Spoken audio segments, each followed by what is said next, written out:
નમસ્તે વિદ્યાર્થી મિત્રો, ચેપ્ટર 3 માં ખૂબ મહત્વનો એવો પોઈન્ટ ઈએમએફ વિશે આપણે વાત કરીએ છીએ. તો મિત્રો, ઈએમએફ કે જેને આપણે ગુજરાતીમાં વિદ્યુત ચાલક બળ એટલે કે મિત્રો ઈએમએફ નું પૂરું નામ ઇલેક્ટ્રોમોટિવ ફોર્સ, જેને આપણે કહીએ છીએ વિદ્યુત ચાલક બળ.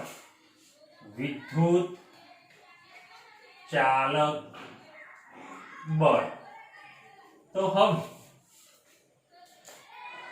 બળ તો શું? ઈએમએફ બળ છે, જોઈશું આગળ આપણે વાત કરીશું ઈએમએફ શું છે.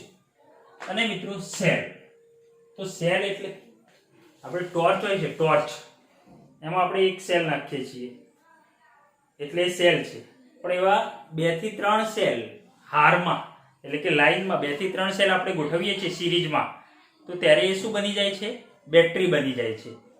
વધુ સેલ, 1 2 કે તેથી વધુ સેલ હોય ત્યારે આપણે એને શું કહીએ છીએ? બેટરી કહીએ છીએ, જે આપણે ટોર્ચમાં અને બીજા ઘણા એવા સાધનોમાં ઉપયોગ કરતા હોઈએ છીએ.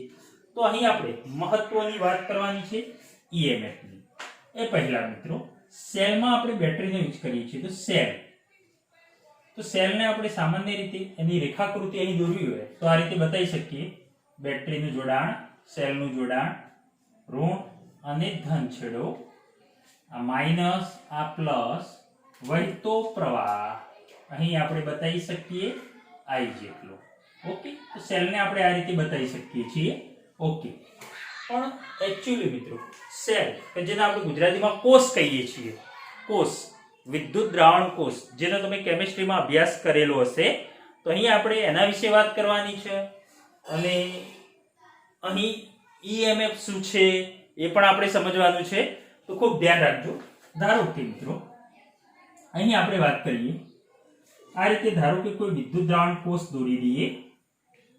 આ રીતે કોઈ વિદ્યુત દ્રાવણ કોષ છે. ઓકે, આમાં 2 ઇલેક્ટ્રોડ દોરીએ. 2 ઇલેક્ટ્રોડ છે આ રીતે. યસ, ઇલેક્ટ્રોડ એટલે કે સળિયા. આ રીતે 2 સળિયા છે. ઓકે, અને આને આપણે વિદ્યુત દ્રાવણ કોષ કહીએ છીએ. અહીં અંદરના ભાગમાં રાસાયણિક દ્રવ્ય ભરેલું છે. રાસાયણિક દ્રવ્ય છે. ઓકે, આને આપણે કહીશું ઇલેક્ટ્રોડ. ઓકે, એ સિવાય મિત્રો અહીં આ દ્રાવણ જે છે ને એને આપણે કહીએ છીએ વિદ્યુત વિભાજ્ય દ્રાવણ એટલે કે ઇલેક્ટ્રોલાઇટ, કે જેમાંથી વિદ્યુતનું વહન સરળતાથી થઈ શકે એવા દ્રાવણને વિદ્યુત વિભાજ્ય દ્રાવણ આપણે કહીએ છીએ. હવે મિત્રો અહીં થાય છે શું કે આ 2 સળિયા છે અને આની અંદર રાસાયણિક દ્રવ્ય ભર્યું છે. તો આ રાસાયણિક દ્રવ્યમાં ધન અને ઋણ આયનો હોવાના. ઓકે, તો અહીં રાસાયણિક દ્રવ્યમાં જે ધન અને ઋણ આયનો હોવાના, તો શું થશે? તો અહીં રાસાયણિક દ્રવ્યમાં રાસાયણિક પ્રક્રિયા થશે, કેમિકલ રિએક્શન થશે. તો એના કારણે અહીં બળ પેદા થશે. એના કારણે મિત્રો અહીં શું પેદા થશે? બેટરીમાં બળ પેદા થશે, જેને આપણે અવિદ્યુતીય બળ કહીએ છીએ. કેવું બળ કહીએ છીએ? અવિદ્યુતીય બળ. ધારો કે હું અહીંયા તમને સમજાવું. ધારો કે આ રીતે બેટરી છે. ઓકે, આ બેટરીમાં ધારો કે આ ધન ધ્રુવ છે. ઓકે, આ કયો ધ્રુવ આપણે લઈએ?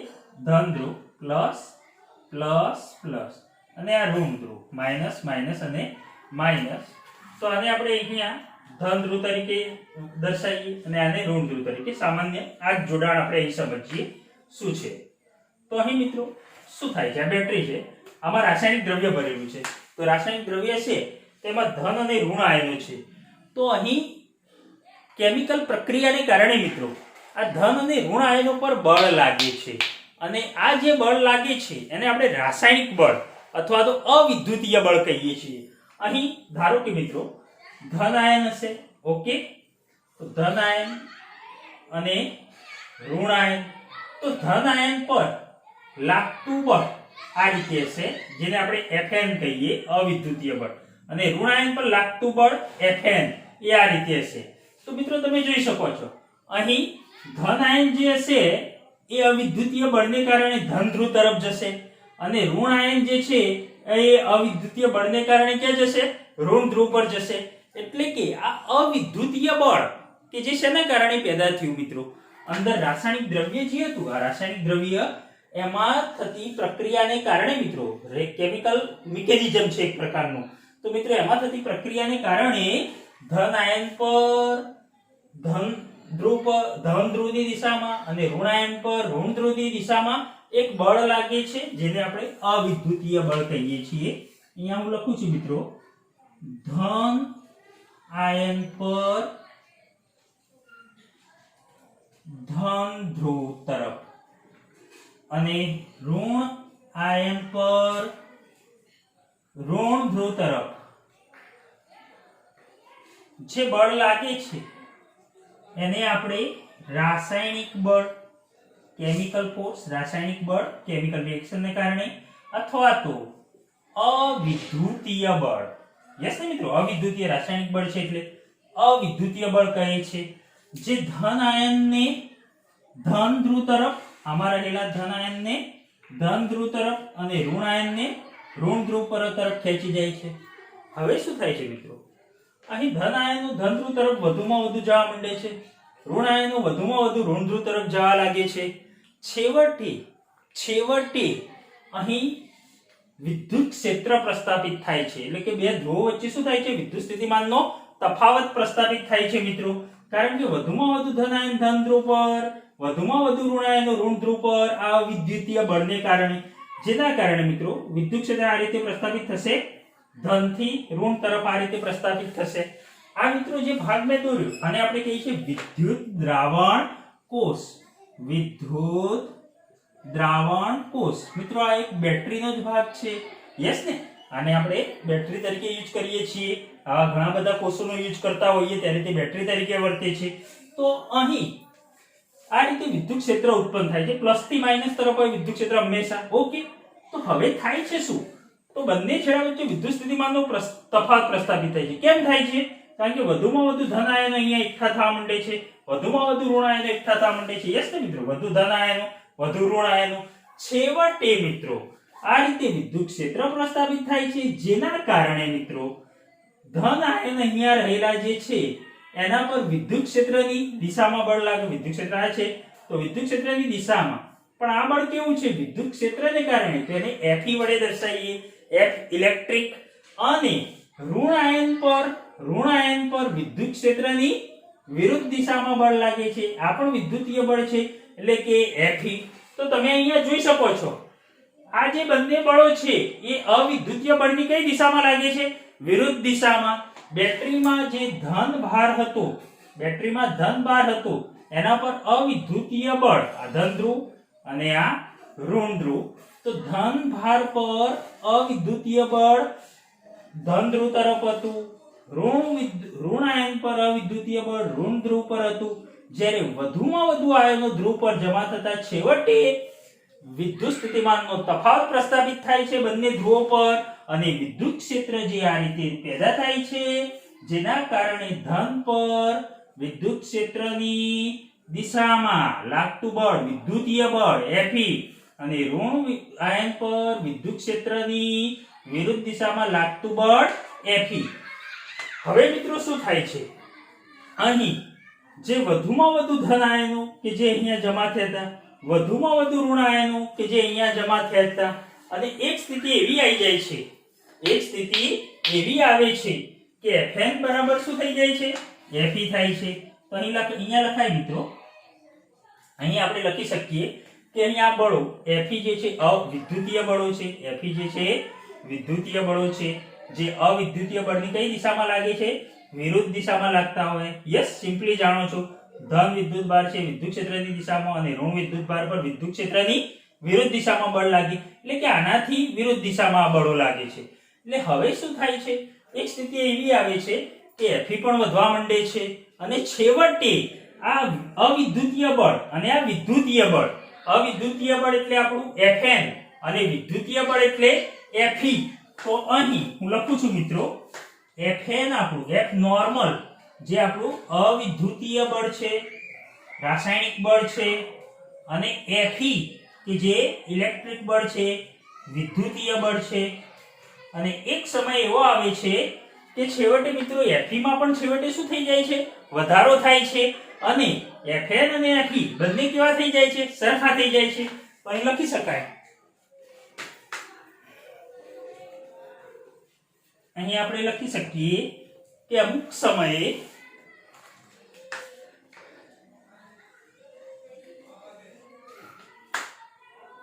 એક સમયે Fn બરાબર Fe થાય.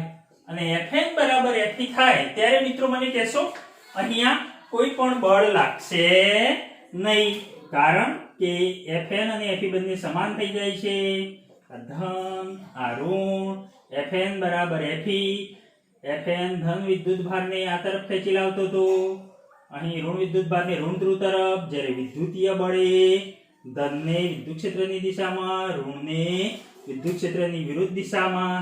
યસ, હવે આ બંને સમાન થઈ જાય તો મને કહેશો હવે કોઈ વિદ્યુત ભાર ગતિ કરશે નહીં કરે, એટલે કે હવે વિદ્યુત ભારો ગતિ કરતા નથી. તો Fn બરાબર Fe થાય ત્યારે વહેતો પ્રવાહ I બરાબર શું થશે? 0 થઈ જશે. મિત્રો I બરાબર 0, તો આવી જે કન્ડિશન છે એને open circuit condition. Open circuit મિત્રો, કળ ખુલ્લી છે, પ્રવાહ વહેતો નથી. તો આવી જે કન્ડિશન છે એને ઓપન સર્કિટ કન્ડિશન કહે છે. ત્યારે કોઈ વિદ્યુત પ્રવાહ તેમાંથી પસાર થતો નથી. એનો મતલબ એવો છે મિત્રો કે એ સમયે અહીં કોઈ વિદ્યુત ભારો ગતિ કરતા નથી, કારણ કે બંને બળો કેવા થઈ ગયા? સમાન થઈ ગયા. એટલે કે હવે બંને બળો સમાન થઈ ગયા અને પરસ્પર કઈ દિશામાં છે? પાછા વિરુદ્ધ દિશામાં છે. યસ ઓર નો? તો વિરુદ્ધ દિશામાં હોય તો કોઈ વિદ્યુત ભારો ગતિ નહીં કરે. એટલે કે આ સમયે મિત્રો અહીં વધુમાં વધુ ધન વિદ્યુત ભારો એકઠા થયેલા હશે અને અહીં વધુમાં વધુ ઋણ વિદ્યુત ભારો એકઠા થયેલા હશે.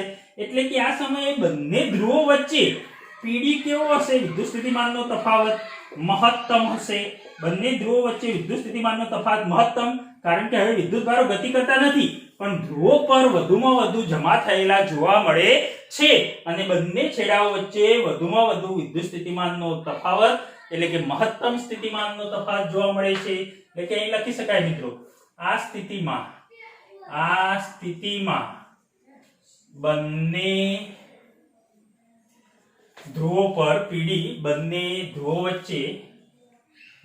વચ્ચે PD મહત્તમ હોય છે.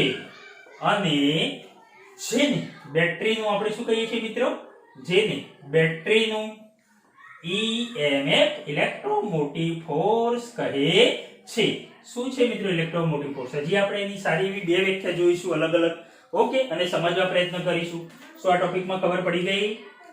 વધુમાં વધુ ધન વિદ્યુત ભાર વિદ્યુતીય બળ આમ લઈ જાય છે, જ્યારે વિદ્યુતીય બળ આમ લઈ જાય છે. છેવટે મિત્રો બંને બળો કેવા થઈ જાય છે? સમાન. એટલે વિદ્યુત ભારો ગતિ કરતા નથી, પરંતુ અહીં બંને વચ્ચે વિદ્યુત સ્થિતિમાનનો તફાવત મહત્તમ થઈ જાય છે.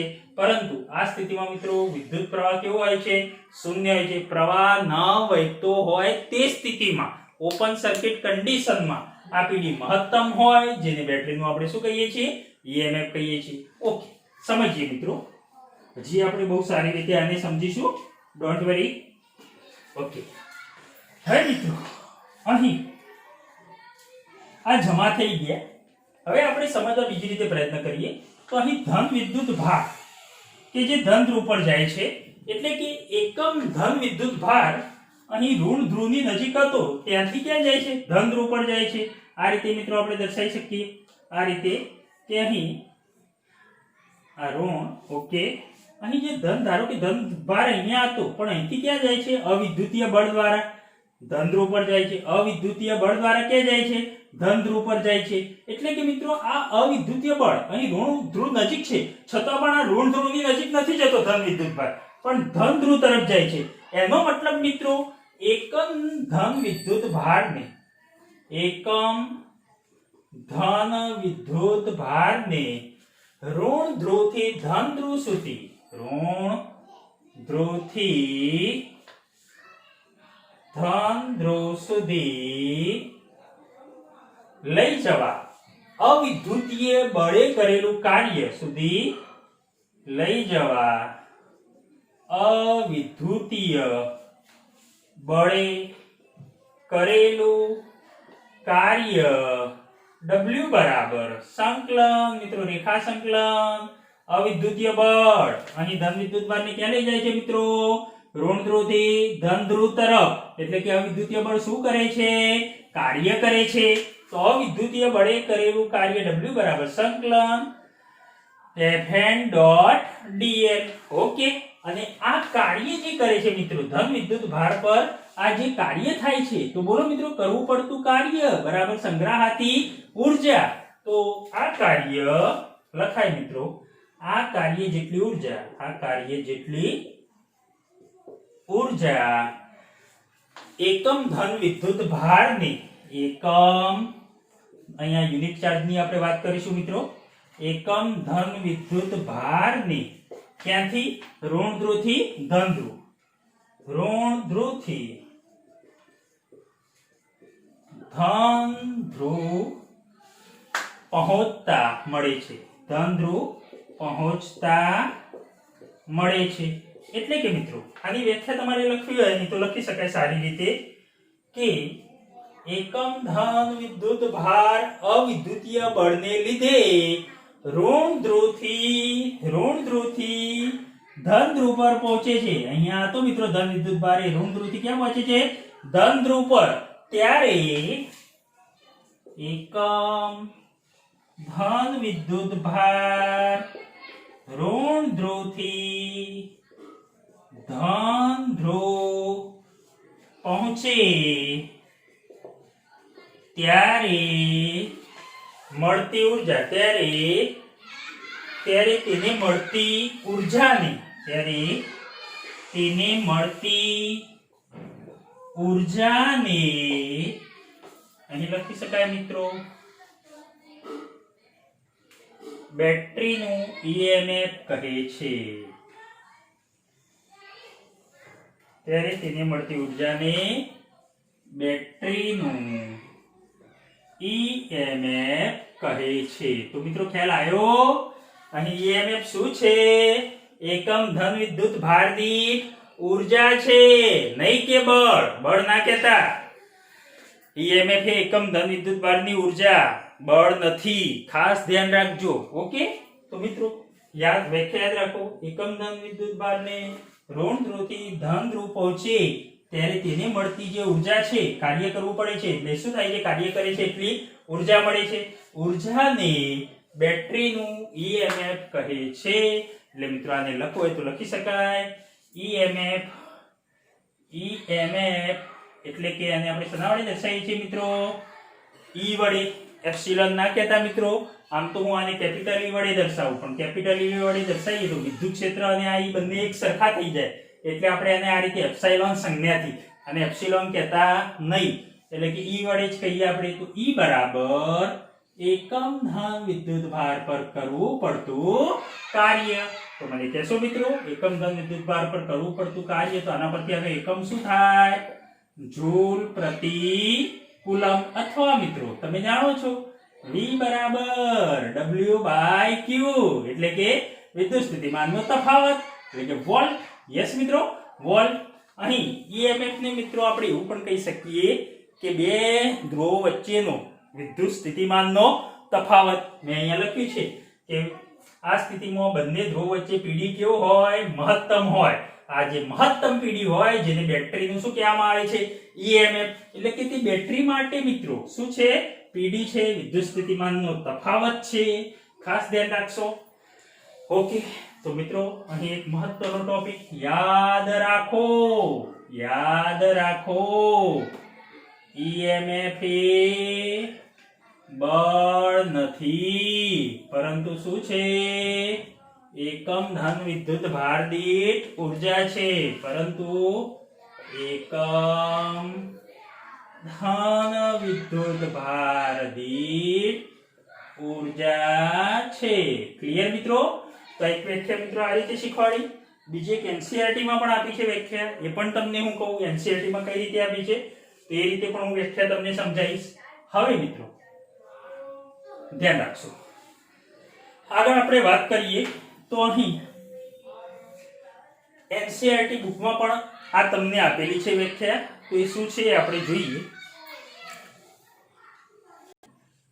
હવે મિત્રો એનસીઈઆરટી મુજબ અહીંયા વ્યાખ્યા આપેલી છે, હું લખું એનસીઈઆરટી મુજબ આની વ્યાખ્યા લખવી હોય તો આ રીતે લખાય. વિદ્યુત કોષમાંથી, યસ મિત્રો, I બરાબર 0 ઓપન સર્કિટ કન્ડિશનમાં કોષમાંથી કોઈ પ્રવાહ વહેતો નથી. તો અહીં વિદ્યુત કોષમાંથી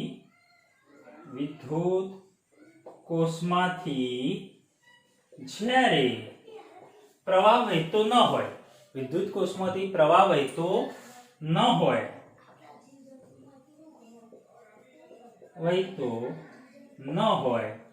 ત્યારે કોષના બે ધ્રુવો વચ્ચેના હોય, ત્યારે કોષના બે ધ્રુવો વચ્ચેના વિદ્યુત સ્થિતિમાનના તફાવતને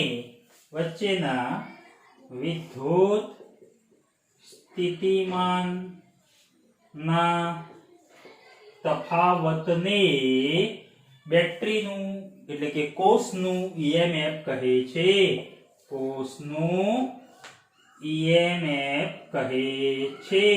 ધ્યાન રાખો મિત્રો, એનસીઈઆરટી મુજબ આ જ છે વસ્તુ. શું કીધું છે કે જ્યારે વિદ્યુત કોષમાંથી પ્રવાહ વહેતો ન હોય, એટલે કે ઓપન સર્કિટ કન્ડિશન I બરાબર 0 હોય, યસ, બંને બળો કેવા હોય? સમાન હોય.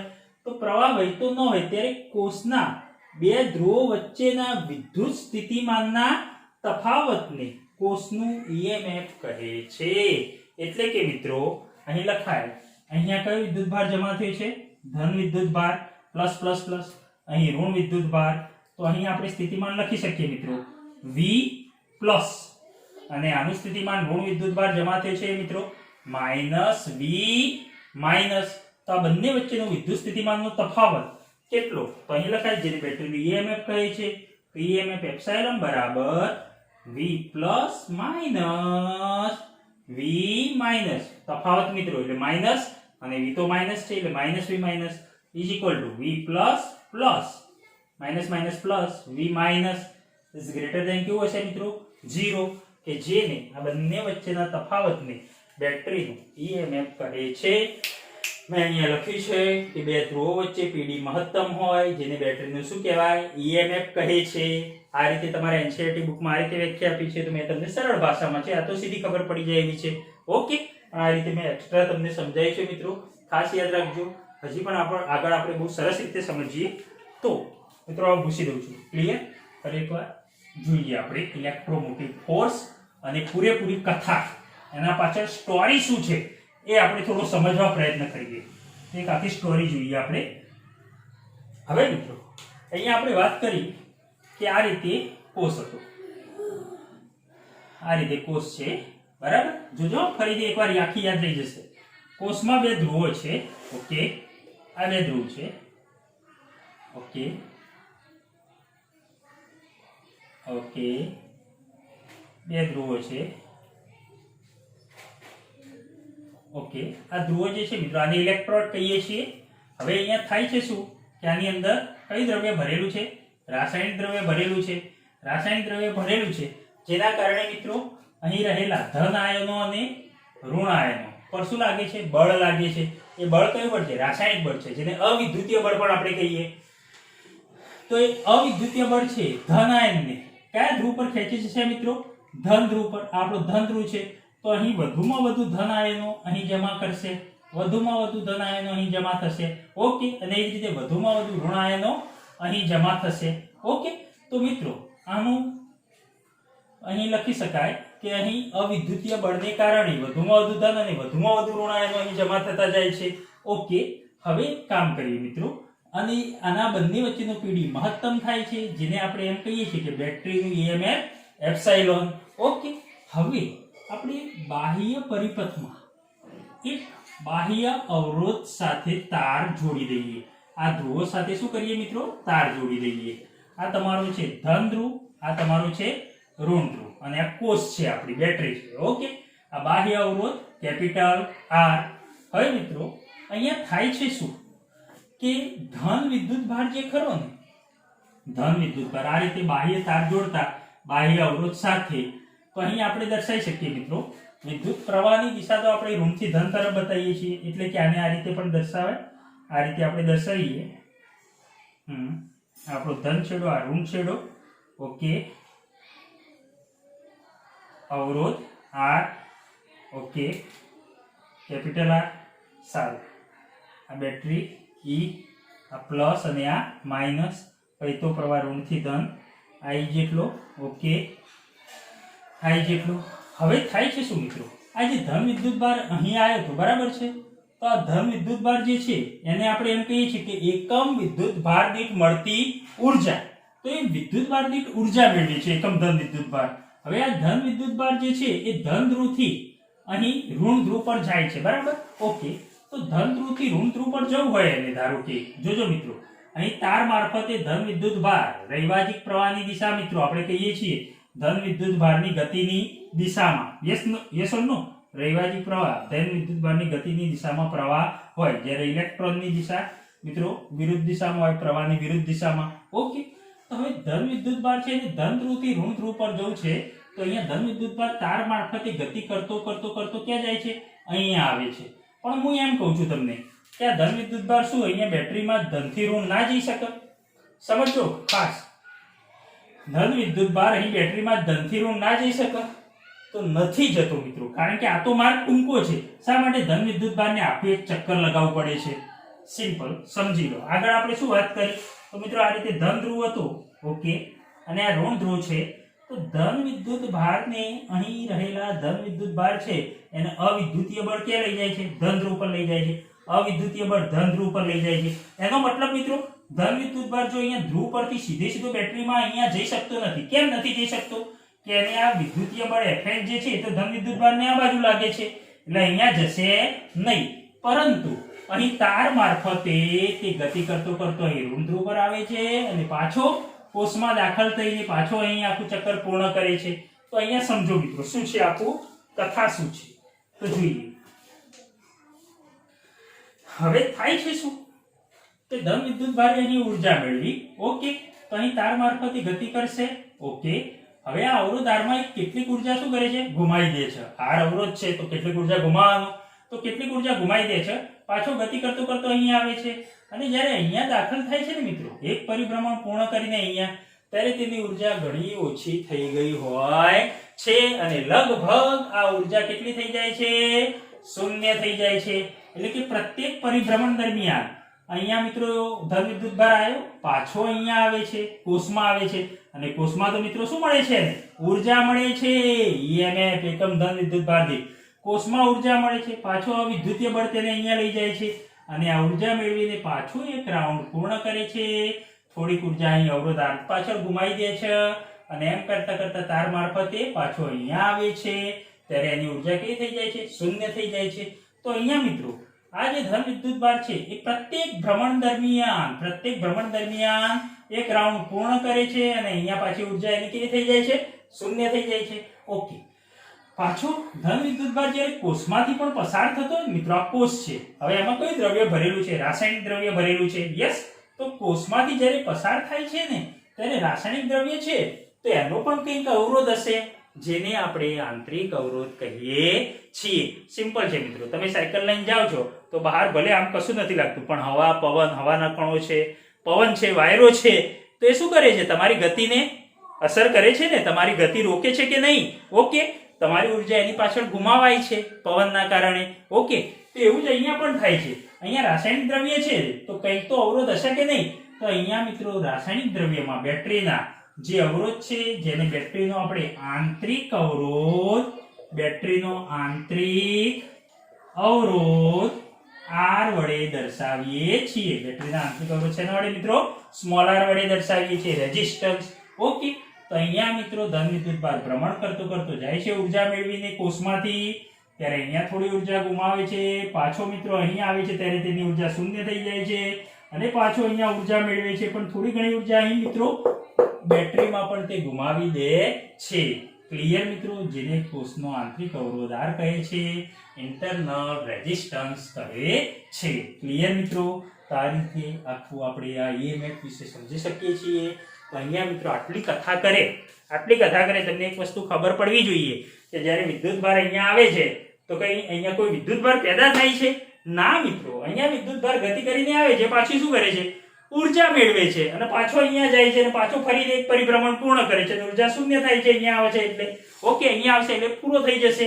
જેમ કે હું અત્યારે તમારું લેક્ચર લઉં છું તો મારી ઉર્જા પણ શૂન્ય થઈ જાય છે, પણ પાછું વિટામિન B12 ના ઇન્જેક્શન લઈ આવું એટલે મારામાં ઉર્જા આવી જાય એટલે પાછું એક વિડીયો બનાવું અને તમને મૂકું. આના જેવું છે બસ. ઓકે, તો મિત્રો અહીં EMF એ કોઈ બળ નથી, કોઈ નવો વિદ્યુતભાર પેદા કરતો નથી, પણ એક શું છે? ઉર્જા છે, એકમ ધન વિદ્યુતભાર દીઠ. ક્લિયર? ઓકે. હવે મિત્રો અહીં તમને ખ્યાલ આવી ગયો કે જ્યારે વિદ્યુતભાર ગતિ કરે છે, બાહ્ય અવરોધ R માં ઉર્જા વેડફાય છે, પછી આંતરિક અવરોધ R એટલે કે આંતરિક દ્રવ્યમાં, રાસાયણિક દ્રવ્યમાં આંતરિક અવરોધ R એટલે કે આંતરિક અવરોધના લીધે ઉર્જા વેડફાય છે. ઓકે, હવે અહીં સમજવાનું છે મિત્રો તમારે કે ધ્રુવો વચ્ચે વિદ્યુત સ્થિતિમાનનો તફાવત કે જેને આપણે બેટરીનું શું કીધું? EMF. અહીંયા અંદરના ભાગમાં, જ્યારે ઇન આઉટવર્ડ્સ એટલે કે બહારના પરિપથમાં આ બે ધ્રુવો છે ધન અને ઋણ, એમની વચ્ચેનો વિદ્યુત સ્થિતિમાનનો જે તફાવત છે કે જેને આપણે શું કહીએ છીએ? Terminal voltage. બાહ્ય જે પરિપથ છે, બાહ્ય પરિપથ મિત્રો, આ તો તમારો બેટરીનો ભાગ બની ગયો, પણ આ બાહ્ય પરિપથમાં મિત્રો આ જે વોલ્ટેજ છે વિદ્યુત સ્થિતિમાનનો તફાવત, જેને ટર્મિનલ વોલ્ટેજ V કહીએ છીએ. અને મિત્રો આ ટર્મિનલ વોલ્ટેજ V બરાબર અહીં આપણે લખી શકીએ છીએ ટર્મિનલ વોલ્ટેજ V બરાબર જ્યારે પ્રવાહ I બરાબર શું હોય? I did not equal to 0 હોય, I did not equal to 0 હોય ત્યારે મિત્રો અહીં એક બીજી વસ્તુ કે અહીં જ્યારે વિદ્યુતભાર પસાર થાય છે ત્યારે એકમ વિદ્યુતભાર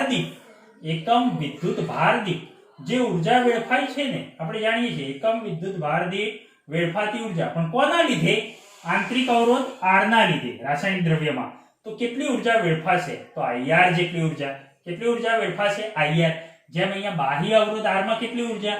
IR જેટલી વેડફાય, એમ આંતરિક અવરોધ R ના લીધે કેટલી ઉર્જા વેડફાય? IR જેટલી વેડફાય. ક્લિયર મિત્રો?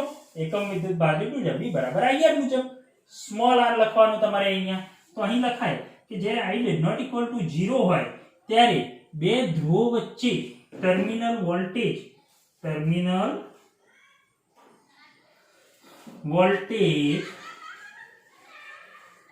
V બરાબર મિત્રો અહીં બેટરીનું EMF કેટલું હતું? એપ્સાઇલોન. યસ, પણ અહીં એપ્સાઇલોન માંથી આટલી ઉર્જા IR જેટલી ઉર્જા શું થાય છે? દ્રવ્યમાં વપરાઈ જાય છે એટલે કે વેડફાઈ જાય છે. તો એપ્સાઇલોન માંથી આપણે IR શું કરવાનું? બાદ કરવાનું. તો V બરાબર એપ્સાઇલોન માઈનસ IR. તો જ્યારે કોષમાંથી પ્રવાહ વહેતો તો મિત્રો અહીં પ્રવાહ વહેતો હોય એટલે કે બેટરી જ્યારે વપરાશમાં હોય, અહીંયા બેટરી શું હોય મિત્રો? બેટરી વપરાશમાં હોય એટલે કે બેટરી કેવી થઈ રહી છે? ડિસ્ચાર્જ. અહીં બેટરી કેવી થઈ રહી છે મિત્રો? ડિસ્ચાર્જિંગ થઈ રહ્યું છે. બેટરીનું ડિસ્ચાર્જિંગ થઈ રહ્યું છે. કેમ મિત્રો? અહીં તમે જુઓ છો કે બેટરીનું EMF છે એપ્સાઇલોન કેવું છે? વધારે છે, કારણ કે એમાંથી IR આપણે શું કર્યા છે? માઈનસ કર્યા, એટલે એપ્સાઇલોન જે છે એ વધારે છે અને V કેવા છે? ઓછા છે. એટલે કે આવા કેસમાં આપણે લખી શકીએ બેટરી વપરાશમાં હોય, ડિસ્ચાર્જિંગ થઈ રહી હોય ત્યારે epsilon is greater than V. અહીંયા મિત્રો સિમ્પલ વસ્તુ તમે વિચારો કે અહીં બેટરીનું EMF ધારો કે 10 વોલ્ટ છે. કેટલા વોલ્ટ છે?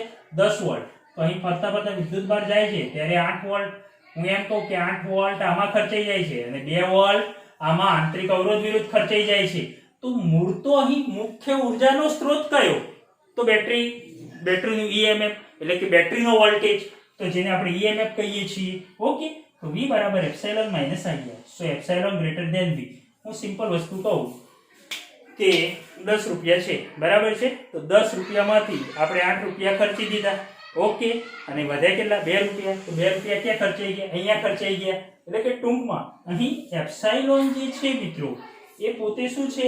વપરાશમાં, એટલે કે બેટરી વપરાશમાં છે ત્યારે તે ડિસ્ચાર્જિંગ થઈ રહી છે ત્યારે એપ્સાઇલોન કેવો હશે? મોટો હશે. ઓકે, હવે બીજો પોઈન્ટ જોઈએ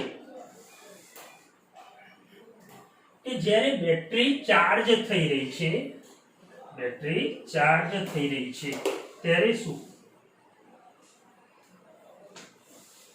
અથવા તો I બરાબર 0 હોય મિત્રો, I બરાબર 0 હોય એટલે કે ઓપન સર્કિટ કન્ડિશન હોય તો અહીં I બરાબર 0 મૂકો તો શું થશે મિત્રો, V બરાબર એપ્સિલોન માઇનસ IR, તો V બરાબર શું થશે, એપ્સિલોન. I બરાબર 0 હશે ત્યારે અહીંયાથી પણ કોઈ પ્રવાહ નહીં હોય, અંદરના ભાગમાં પણ કોઈ પ્રવાહ નહીં વહે એટલે કે V બરાબર એપ્સિલોન. ઓકે.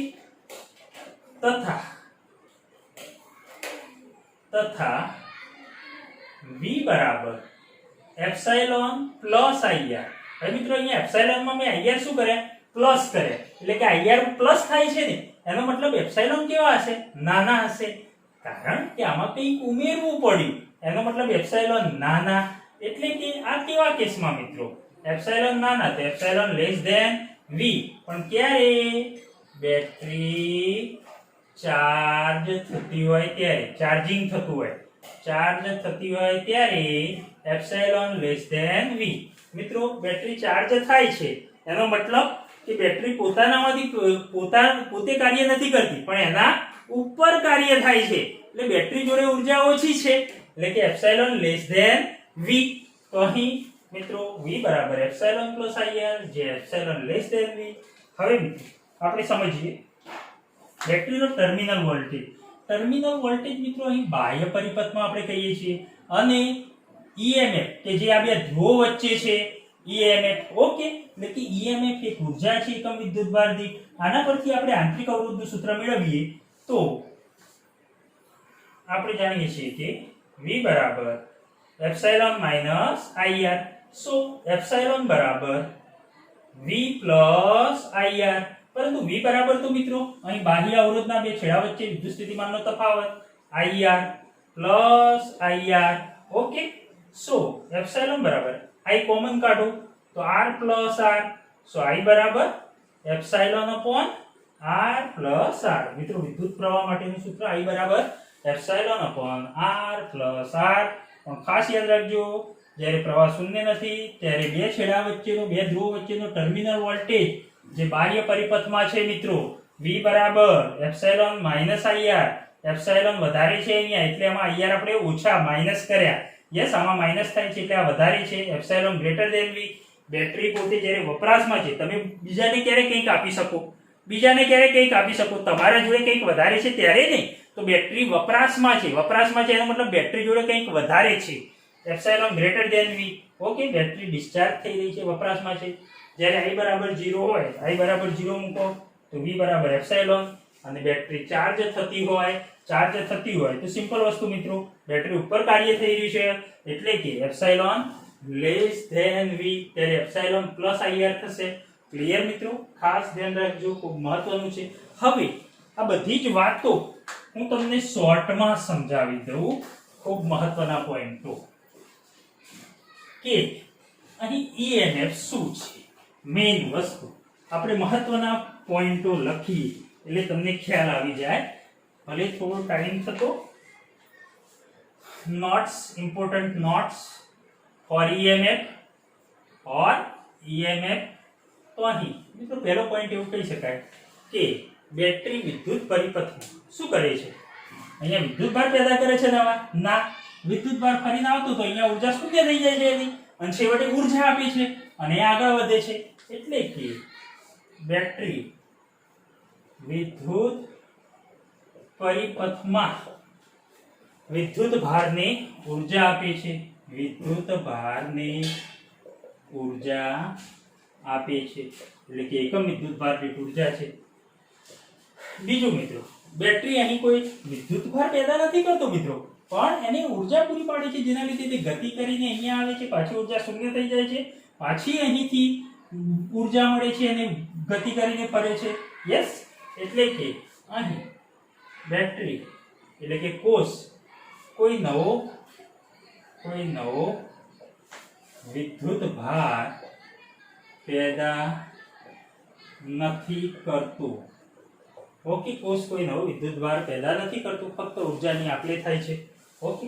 ત્રીજું, બેટરી શું કરે છે મિત્રો, અહીં વિદ્યુત ભાર ગતિ કરતો હોય અને વિદ્યુત પ્રવાહ રચાતો હોય તેનો મતલબ કે બંને ધ્રુવો વચ્ચે પીડી જાળવી રાખે છે, વિદ્યુત સ્થિતિમાનનો તફાવત જાળવી રાખે છે. એટલે કે અહીં લખાય બેટરી બંને ધ્રુવો વચ્ચે પીડી જાળવી રાખે છે. શોર્ટમાં લખવું હોય તો મેન્ટેન ધ પીડી, મેન્ટેન પીડી વિદ્યુત સ્થિતિમાનનો તફાવત મિત્રો જાળવી રાખે છે, જેના લીધે વિદ્યુત ભાર ગતિ કરે છે. ચોથું, વિદ્યુત પરિપથમાં સ્થાયી પ્રવાહ જાળવી રાખવા માટે બાહ્ય ઉપકરણની જરૂર પડે. મિત્રો સતત સ્થાયી પ્રવાહ જાળવી રાખવો છે તો બાહ્ય ઉપકરણની જરૂર પડે છે. ત્યારે એક સરળ ઉપકરણ જરૂર પડે છે. ત્યારે આ સરળ ઉપકરણ જેને બેટરી કહે છે. અહીં મિત્રો બેટરીનું EMF એટલે કે બે ધ્રુવો વચ્ચેનો વિદ્યુત સ્થિતિમાનનો તફાવત એપ્સાઇલોન, અંદરની બેટરીમાં અંદરની ઉર્જા, અંદરની આંતરિક અવરોધને કારણે વેડફાતી ઉર્જા IR જેટલી હોય, બાહ્ય અવરોધમાં વેડફાતી ઉર્જા કેપિટલ IR જેટલી હોય. ઓકે, તો આ મહત્વના પોઈન્ટ છે EMF માટેના મિત્રો. ઓકે, સારું. હવે એક એક્ઝામ્પલ પરથી આપણે થોડું સમજવા પ્રયત્ન કરીએ બેટરીના EMF વિશે, ટર્મિનલ વોલ્ટેજ વિશે. તો અહીંયા મેં લખ્યું છે terminal voltage PD in the external circuit, એટલે કે આ વિદ્યુત સ્થિતિમાનનો તફાવત કઈ મિત્રો? બાહ્ય સર્કિટ. અહીં બે ભાગ છે, આ બાહ્ય સર્કિટ અને આ અંદરની સર્કિટ એટલે કે બેટરી, આપણો કોષ, બરાબર? તો PD in the external circuit. હવે અહીંયા કોઈ બેટરી આપી છે, આ કોષ આપ્યો છે મિત્રો, જેનું EMF 12 વોલ્ટ છે. ઓકે, સારું. અહીં ઋણથી ધન પ્રવાહ I જેટલો વહે છે. આ બાહ્ય અવરોધ કેપિટલ R બરાબર કેટલા ઓહ્મ છે? 4 ઓહ્મ. અને અહીં મિત્રો આના બે છેડા વચ્ચે વિદ્યુત સ્થિતિમાનનો તફાવત એટલે કે V, ટર્મિનલ વોલ્ટેજ V કેટલો તમને આપે છે? 8 વોલ્ટ આપે છે. ઓકે, હવે અહીંયાથી મિત્રો વિદ્યુત પ્રવાહ જે વહે છે I જેટલો, જે 2 એમ્પિયર આપેલો છે. જોજો મિત્રો, અહીં કંઈ શોધવાનું નથી પણ સમજવાનું છે. અહીં મિત્રો વિદ્યુત પ્રવાહ કેટલો વહે છે? 2 એમ્પિયર વહે છે. આ અવરોધ છે, કયો અવરોધ? આર્યો મિત્રો, આંતરિક અવરોધ R. યસ, આંતરિક અવરોધ R, કે જેને આપણે આ રીતે થોડું નાનું કરીને આંતરિક અવરોધ R, સ્મોલ r 2 ઓહ્મ આ રીતે દર્શાવીએ, જે બેટરીનો અવરોધ છે. ઓકે, આ રીતે અલગથી આપણે દર્શાવી શકીએ. જેનું મિત્રો અહીં 4 વોલ્ટ આપેલા છે. ઓકે, આના બે છેડા વચ્ચે મિત્રો વિદ્યુત સ્થિતિમાનનો તફાવત કે જે 4 વોલ્ટ છે. ઓકે, સારું. તો અહીં સિમ્પલ વસ્તુ થોડું વિચારો. બેટરી કે જે વપરાશમાં છે તો એનો EMF 12 વોલ્ટ છે. ઓકે, ટોટલ 12 હતા. યસ, અને અહીં ટર્મિનલ વોલ્ટેજ એટલે કે અવરોધના બે છેડા વચ્ચેનો વોલ્ટેજ બહારના પરિપથમાં, આ બહારનું પરિપથ કહેવાય ને, એ વોલ્ટેજ કેટલો છે? 8 વોલ્ટ છે. ઓકે, તો અહીં લખાય મિત્રો બહારના પરિપથમાં વોલ્ટેજ 8 વોલ્ટ, જેમ અહીંયા મેં સૂત્ર લખ્યું છે V બરાબર એપ્સિલોન માઇનસ IR. અરે આવું કંઈક મેળવવું છે. 8 વોલ્ટ બરાબર કુલ કેટલા વોલ્ટ છે? 12 વોલ્ટ. ઓકે, માઇનસ અહીં આંતરિક અવરોધમાં પાછો વોલ્ટેજ વેડફાશે, એ કેટલો? 4 ને, તો માઇનસ કેટલા કરું? 4. તો 12 ઓછા 4 તો કેટલા થઈ ગયા? 8 થઈ ગયા કે નહીં? 12 ઓછા 4 તો 8 થઈ ગયા. તો 8 તમારા કયા? અવરોધના બે છેડા વચ્ચે બાહ્ય પરિપથમાં, જેને આપણે કહીએ છીએ V is equal two IR. I કેટલા છે? જુઓ, I કેટલા છે? 2 એમ્પિયર. R કેટલા છે? 4. તો 2 ચોક 8, 8 વોલ્ટ થઈ ગયા. એટલે કે આ તમારા V છે. V is equal two 12 volt, જે બેટરીનું શું છે? EMF છે. સીધે સીધું આપેલું જ છે મિત્રો, EMF. Okay, EMF. પછી 4 વોલ્ટ, તો 4 વોલ્ટ શું છે? આંતરિક અવરોધ. આંતરિક અવરોધમાં ખર્ચાતો વોલ્ટેજ મિત્રો, એટલે ખર્ચાતી ઉર્જા. તો અહીં 4 વોલ્ટ એટલે કે આવું લખાય IR. તો I બરાબર 2 એમ્પિયર અને સ્મોલ r બરાબર 2 ઓહ્મ. સ્મોલ r બરાબર 2 ઓહ્મ, તો 2 દુ કેટલા છે? 4 વોલ્ટ થઈ ગયા કે નહીં મિત્રો? ઓકે, તો અહીં તમને સૂત્ર મળ્યું V, આ તમારા એપ્સિલોન અને આ માઇનસ IR. તો V છે મિત્રો તમે અહીં લખી શકો છો.